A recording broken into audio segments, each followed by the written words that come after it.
இந்த வீடியோ பார்க்கணும்னு டிசைட் பண்ணி உள்ளே வந்ததுக்கு ரொம்ப ரொம்ப தேங்க்யூ. இந்த வீடியோவை ஸ்டார்ட் பண்ணுறதுக்கு முன்னாடி நான் உங்கள் எல்லாருக்கும் ரொம்ப பெரிய தேங்க்யூ சொல்லணும் அப்படின்னு ஆசைப்பட்றேன். நீங்கள் இந்த சேனலை சப்ஸ்கிரைப் பண்ணி முன்னாடியிலேருந்தே எல்லா வீடியோஸுமே பார்த்துட்டு இருக்கிற ஒரு சப்ஸ்கிரைபராக இருந்தாலோ, இல்லை புதுசாக இந்த சேனலுக்கு இந்த வீடியோவை பார்க்குற மாதிரி இருந்தாலோ, ரொம்ப ரொம்ப பெரிய தேங்க்யூ உங்களோட சப்போர்ட்க்கு. I'm very very grateful.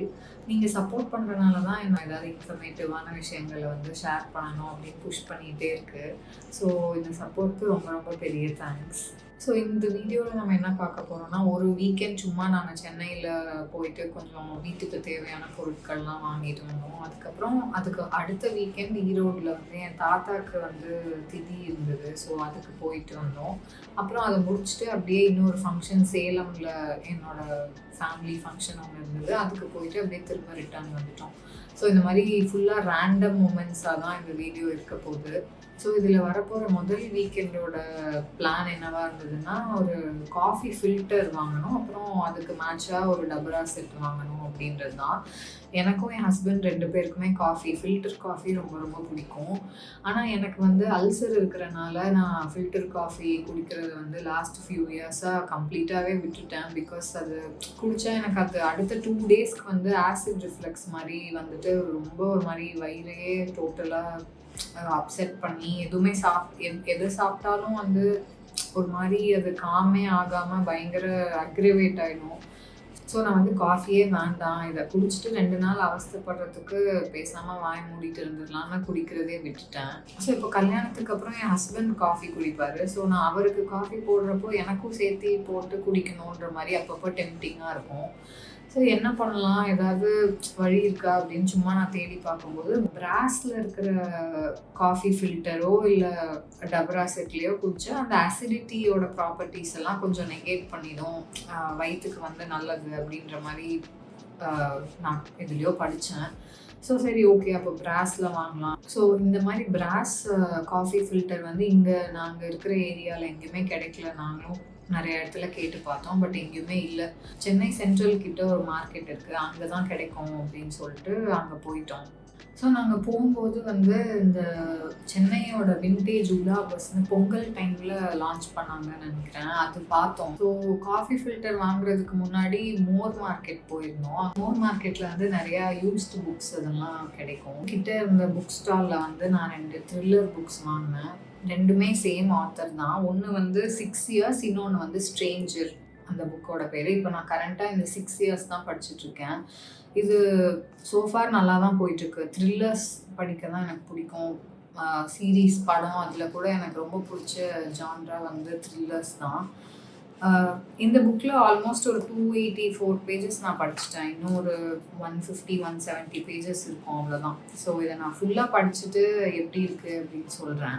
இந்த புக்ஸை வாங்கிட்டு அப்புறம் பக்கத்துலேயே இன்னொரு கடையில் பழைய காலத்து கேமராஸு, சிடிஸு, இந்த வைனல் இதெல்லாம் கூட இருந்தது. ஸோ வைனலில் கலெக்ட் பண்ணணும் அப்படின்னு என் ஹஸ்பண்ட் சொல்லிகிட்டே இருப்பான்.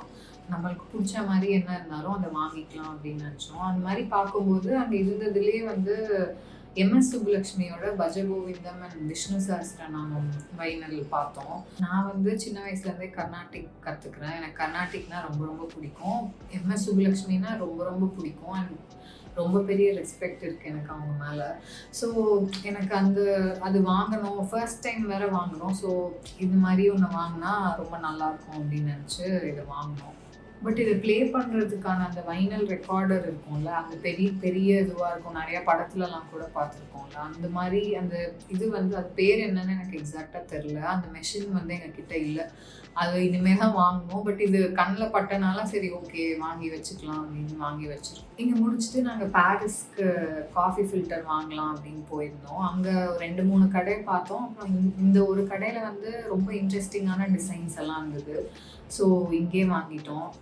4 டபரா செட்டும் ஒரு காஃபி ஃபில்டரும் வாங்கினோம் பிராஸில். நான் ஆன்லைனில் தான் இந்த மாதிரி க்ரியேட்டிவான டிசைன்ஸ் எல்லாம் இருக்கும், நேரில் போனால் பிளெயினாக தான் இருக்க போகுது. சரி, ஓகே, பரவாயில்ல, ஏதோ ஒன்று அப்படின்னு நினச்சிட்டு தான் போனேன். பட் அங்கே போனால் எனக்கு நான் நினச்ச மாதிரியே ரொம்ப ஒரு ஏஸ்தட்டிக்காக ரொம்ப அழகான ஒரு காஃபி ஃபில்டர் கிடைச்சது. எனக்கு ரொம்ப ரொம்ப பிடிச்சிருந்தது.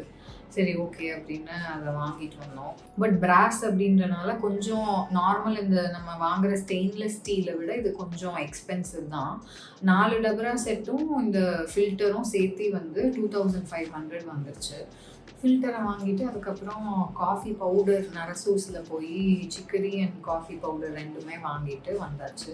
அதுக்கப்புறம் வீட்டுக்கு வந்தோடனே ரொம்ப எக்ஸைட்டடாக எப்படி அந்த காஃபி வரப்போகுது அப்படின்னு காஃபி போட்டு குடித்தோம் 2 பேரும். பட் என்ன ரொம்ப சேடான விஷயம்னா எனக்கு இதில் குடித்தோம் காஃபி வந்து சுத்தமாக செட் ஆகலை. திரும்ப அதே மாதிரி தான் இருந்தது. வயிறு 2 நாளைக்கு டோட்டலாக காலி ஆயிடுச்சு. ஸோ நான் இப்போ காஃபியே குடிக்கிறது இல்லை. ஸோ அந்த ஃபில்டரு டபரா செட் எல்லாமே வந்து என் ஹஸ்பண்ட்க்கு தான் யூஸ் ஆகுது இப்போ. இதை முடிச்சுட்டு அடுத்த வீக்கெண்ட் வந்து நாங்கள் ஈரோடுக்கு போயிருந்தோம். ஸோ நாங்கள் ஃப்ரைடே நைட் தான் அங்கே ரீச் ஆனோம். சாட்டர்டே மார்னிங் வந்து என் தாத்தாவோட திதி. ஸோ தாத்தாவோட திதினால வீட்டுக்கு வந்து சின்ன தாத்தா பாட்டி அத்தை எல்லாரும் வந்திருந்தாங்க. எல்லாரும் காலையில் வந்து பரபரப்பாக கிளம்பிட்டு இருந்தாங்க. பூஜைலாம் பண்ணிட்டு பிரேக்ஃபாஸ்ட்டுக்கெலாம் ஏதாவது ரெடி பண்ணிட்டு இருந்தாங்க அம்மாலாம். இதுக்கு நடுவில் என் தங்கச்சியும் ஹஸ்பண்டும் லேப்டாப்பை வச்சுட்டு ஏதோ உட்காந்து ஒர்க் ரிலேட்டடாக ஏதோ அவளோட படிப்பு ரிலேட்டடாக ஏதோ பேசிகிட்டு இருந்தாங்க. இதுதான் என்னோட பாட்டி. எனக்கு ரொம்ப ரொம்ப ரொம்ப பிடிக்கும் அவங்கள. அவங்க வந்து காலையில் எதுவுமே சாப்பிடாம இப்படி உட்காந்து பேசிகிட்டே இருக்கீங்களே, ஏதாவது வேணுமா, காஃபி போடவா அப்படின்னு கேட்டுட்டு இருந்தாங்க. இதுக்கு நடுவில் கிச்சனில் என்ன நடக்குதுன்னு போய் எட்டி பார்க்கலான்னு போனப்போ என் அம்மாவும் அத்தையும் வந்து ஏதோ டிஷ்வாஷரை பற்றி பேசிகிட்டு இருந்தாங்க. என்னை பார்த்தோன்னே வந்து டக்குன்னு அப்படியே கான்ஷியஸ் ஆகிட்டு ஒரு மாதிரி பண்ணுவாங்க. அதை நான் ஆடியோ மியூட் பண்ணாமல் போடுறேன், நீங்கள் பாருங்கள்.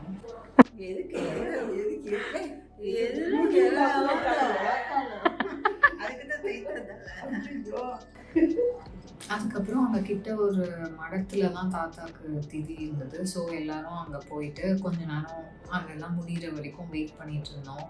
கொஞ்ச நேரம் எல்லாரோடையும் உட்காந்து கதை பேசிட்டு அதுக்கப்புறமா சாப்பிட்டுட்டு கிளம்பி வந்துட்டோம். மறுநாள் வந்து சேலமில் ஒரு குட்டி ஃபங்க்ஷன் இருந்தது. அதுக்கு அப்படியே போயிட்டு நாங்கள் அப்படியே சென்னைக்கு வந்துட்டோம் ஈரோடுலேருந்து கிளம்பி.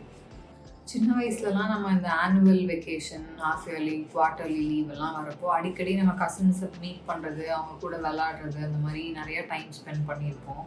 பட் இப்போ அந்த மாதிரிலாம் சுத்தமாக யாருக்குமே டைம் இல்லை. எல்லாருமே ஹெக்டிக்காக 5 நாள் வாரத்துக்கு ஓடிட்டே இருக்காங்க. சில பேர் சாட்டர்டே சண்டேஸும் பிஸியாகவே இருப்பாங்க. அப்படியே டைம் இருந்தாலும் படித்து தூங்கலாம், ரெஸ்ட் எடுக்கலான்னு தான் தோணுதே தவிர சோஷியலைஸ் பண்ணுறதுக்கு யாருக்குமே எனர்ஜியே இருக்கிறது இல்லை. அதனால இப்போது இந்த மாதிரி கிடைக்கிற சின்ன சின்ன ஆப்பர்ச்சுனிட்டிஸ், ஒரு ஃபங்க்ஷனோ இல்லை ஏதாவது ஒரு காரணம் வச்சு எல்லாரையும் மீட் பண்ணிட்டா ஒரு மாதிரி ஜாலியாக தான் இருக்கும் அப்படின்னு சொல்லிட்டு முடிஞ்ச அளவுக்கு எதையுமே மிஸ் பண்ணாமல் டைமே இல்லை, ரொம்ப டயர்டாக இருந்தால் கூட பரவாயில்ல, இந்த ஒரு எஃபர்ட்டையாவது நம்ம போடணும், நமக்காக நம்ம பண்ணணும். அட் எண்ட் ஆஃப் தி டே சம்பாதிக்கிறது எல்லாமே எதுக்காக, ஒரு நல்ல சோஷியல் சர்க்கிளும் நமக்கு இருக்கணும்ல. ஸோ நம்ம ஃபேமிலிக்காகவோ ஃப்ரெண்ட்ஸ்க்காகவோ இந்த மாதிரி அவங்களுக்கு ஒரு இம்பார்ட்டண்ட்டான ஈவெண்ட் நடக்குது, கல்யாணம் நடக்குது, ஏதாவது ஒரு ஃபங்க்ஷன் நடக்குதுன்னா அதுக்கெலாம் ஷோ அப் பண்ணுறது தான் வந்து that only shows that okay நம்ம we are there for each other அப்படின்னு நான் நினைக்கிறேன். அதனால இப்போ அந்த மாதிரி இருக்கிற சின்ன சின்ன ஆப்பர்ச்சுனிட்டிஸை கூட எதையுமே மிஸ் பண்ணுறது இல்லை. நான் லாஸ்ட் வீடியோவில் காமிச்சிருந்தேன்ல என்னோட என்கேஜ்மெண்ட் சாரீ, அந்த yellow and brown colour Kanchipuram பட்டு சாரீ, அந்த சாரீ தான் நான் அந்த ஃபங்க்ஷனுக்கு கட்டியிருந்தேன். என் கசின்ஸு, ஃபேமிலி எல்லாம் நிறைய பேரை மீட் பண்ணிவிட்டு டைம் ஸ்பெண்ட் பண்ணிவிட்டு அவ்வளோதான் அப்படியே அங்கேருந்து சென்னைக்கு வந்தாச்சு. ஊருக்கெலாம் போயிட்டு திரும்ப சென்னை வரும்போது பயங்கர கடுப்பாக தான் இருக்கும். பட் என்ன பண்ணுறது, இதுதான் ரியாலிட்டி. ஒர்க்கு, நம்மளோட ரொட்டீனை பார்த்து தான் ஆகணும் இல்லையா. இதோடு நம்ம இந்த விலாகோட எண்டுக்கு வந்துட்டோம். இந்த வீடியோவை நீங்கள் இவ்வளோ தூரம் பார்த்துருந்தீங்கன்னா உங்களுக்கு ரொம்ப ரொம்ப பெரிய தேங்க்யூ. சீக்கிரமே அடுத்த வீடியோவில் பார்க்கலாம். அது வரைக்கும் ஹெல்த்தியாக சேஃபாக இருங்க. பாய்.